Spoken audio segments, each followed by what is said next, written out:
जैसे सूर्य को अर्घ देने के लिए जब नारी अगर पुरुष वर्ग सूर्य को अर्घ दे और उसका काम अटक रहा हो तो लक्ष्मी लेने के लिए तो आपको बताया था कि मिर्ची के दाने उसमें डालना है, पर अगर कोई काम अटक रहा उसके लिए कंकु डालकर सूर्य को अर्घ देना चाहिए। बच्चा पढ़ाई के लिए जा रहा हो, परीक्षा में पास होना है, सीए की पढ़ाई बैठ रहा हो या इंजीनियर की पढ़ाई कर रहा हो या कोई सेमेस्टर निकालना हो, नहीं निकल रहा, तो 21 दाने पीले चंदन के करके उसको पानी के कलश में डालकर सूर्य को अर्घ दिलाकर बच्चे को परीक्षा देने भेज दो। जिंदगी में फेल नहीं हो सकता, पास होकर ही आएगा, अच्छे नंबर से होकर। 1 लोटा पानी भरो, 7 पत्ती नीम की डालना। काय की डालना? नीम, कड़वी नीम, मीठी नीम नहीं, कड़वी नीम। 7 पत्ती नीम की डाल लो और 7 उसमें बेलपत्र डाल लो। जिस व्यक्ति का ब्लड प्रेशर हाई हो, लो हो, उसके कमरे में उसको प्लेट से ढककर रख दीजिए। सुबह स्नान कर कर वही व्यक्ति जिसका ब्लड प्रेशर ऊंचा नीचा होता है उसको शिव जी को समर्पित करना। शिव को चढ़ाकर उसी का पानी 7 बार उसी स्थान पर ग्रहण कर लेना। व्यक्ति का ब्लड प्रेशर बराबर हो जाता है। एक दिन नियम से कर रहे हो तो 15 दिन कर लो, उसमें बराबर। फिर कभी जिंदगी में ब्लड प्रेशर की बीमारी चली ही जाती है, कोई दिक्कत नहीं। सूर्य देव को, शिव पंचायत के सूर्य देव को जब हम जल समर्पित करते हैं तब हमारे जीवन का सारा सुख, रोग मुक्ति, और सबसे मूल यही है कि रोग ना रहे शरीर में। और एक बात और कहिए, अगर कोई बड़ी बीमारी है, कोई बात आपको शंकर भगवान से कहना है तो रविवार के दिन जब सूर्य को अर्घ देंगे तो वही कलश रख देंगे अर्घ दिया हुआ, फिर उसको आपको धोना नहीं है। दूसरे दिन सोमवार का दिन पड़ेगा, फिर जल भर लो उसी कलश में, सूर्य नारायण को अर्घ देकर वही कलश से वापिस जल भरकर शंकर जी के मंदिर में ले जाकर जल को चढ़ाना प्रारंभ कर दीजिए। आपको स्वयं बड़ी रोग, बड़ी बीमारी में भी आराम लगना प्रारंभ हो जाएगा। आप कहो शंकर भगवान को सूर्य अस्त के बाद जल नहीं चढ़ाया जाता मंदिर के अंदर। हाँ, कोई विशेष उत्सव हो, शिवरात्रि हो, कोई तिथि अच्छी हो, वो आप एक अभिषेक कर दें, वो बात की बात है, पर शंकर को शाम सूर्यास्त के पहले। इसलिए आज भी नियम है, मुर्दे का अंतिम संस्कार यदि होता है तो सूर्य के प्रकाश में होता है। पर आप उलझन में फंसे, जिस समय पर आपका विवेक काम ना करे, जिस समय आपको लगे कि मैं बहुत बड़ी उलझन में फंस गया हूं, अब मेरे पास में निर्णय नहीं हो पा रहा, उस समय पर थोड़ी देर शंकर भगवान के मंदिर में जाकर बैठना, और अगर मंदिर ना जा सको तो अपने घर में बैठना और श्री शिवाय नमस्तुभ्यम का उच्चारण करना, नमः शिवाय का उच्चारण करना, ओम नाद करना और ओम नमः शिवाय का उच्चारण करना।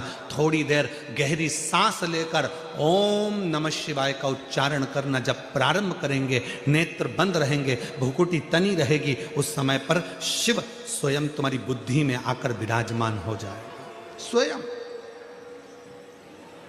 तकलीफ आए, कष्ट आए, परेशानी आए, थोड़ा सा भी जीवन में अगर लग रहा है कि हमारी कष्ट की जिंदगी चल रही है, हमारे परेशानी का जीवन चल रहा है, उस समय पर शिव नाम लेना प्रारंभ कर दो। श्री शिवाय नमस्तुभ्यम कहना प्रारंभ कर दो। धीरे धीरे उसका नाम उच्चारण करना प्रारंभ कर दो। घर के दरवाजे पर श्री शिवाय नमस्तुभ्यम लिख दो।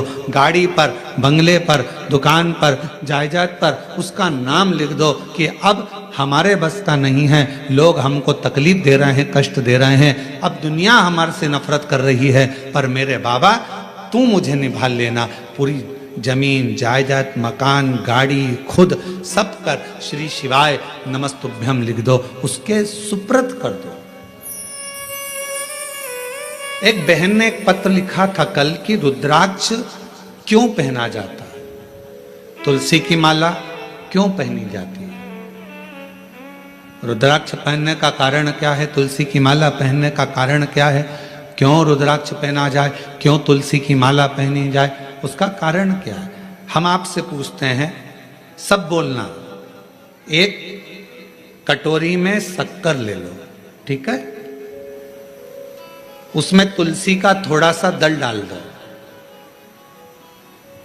क्या बन गया, जम के बोलो, प्रसाद बन गया। भोजन है, भोजन की थाली में जब तक तुलसी का दल नहीं डाला तब तक वो प्रसाद नहीं हुआ। तुलसी का एक पत्ता, थोड़ा सा दल भोजन की थाली में डल गया, क्या बन गया? प्रसाद। इतना बड़ा भगोना भरकर नुक्ति बनी है, सेव बना है, प्रसाद बना है, उसमें थोड़ा सा तुलसी का दल डाल दो, क्या बन गया? प्रसाद बन गया। अब शिव का प्रसाद कैसे बनता है? तो कहा भगवान के प्रसाद में जो सामग्री हो उसमें बेलपत्री डाल दीजिए, रुद्राक्ष का भाग उसके अंतर्गत, अर्थात भगवान शंकर स्वयं मां महागौरी से कहते हैं, हे महागौरी, हे गौरी, हे महागौरी।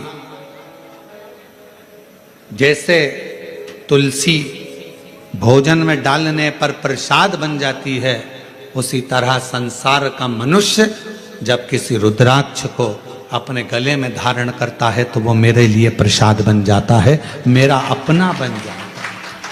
उसको मैं स्वीकार कर लेता हूं, वो मेरा अपना है।